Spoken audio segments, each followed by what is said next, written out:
their IQ levels aren't any less. You know, basically within Sharia law, for example, if you were to get divorced, one example, if you were to get divorced, a man can literally say, I divorce you 3 times, and Islamically you are divorced.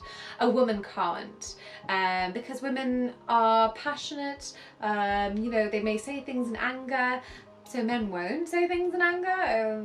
Okay, you know, there's so many reasons that people give. Essentially, it's inequality, and it's quite vile, to be honest with you. That you know, however, there's no way of explaining that away. So a woman would have to actually go to a man, so it would have to go to like a sheikh or a well-known Islamic sort of leader in that community and tell him, hey, I want to divorce him, is that okay with you? I don't know, that's just the weirdest thing to me. Another one is, for example, when even just simple things like when someone's getting married. When someone's getting married, you have to have witnesses, right? So you can either have 2 men, or if they're going to be women, you need to have doubles, you need to have 4.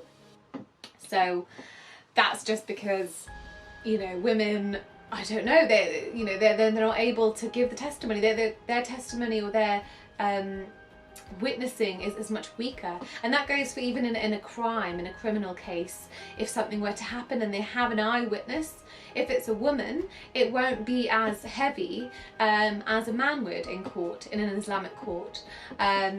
Yeah, so it's just, I mean, it's actually ridiculous. If this was in Western law, people would be outraged, you know, it's so ridiculous. So that's women's rights. I mean, there's so many others, but I'll put that aside for now, because as I said, it would be just too much of a long video.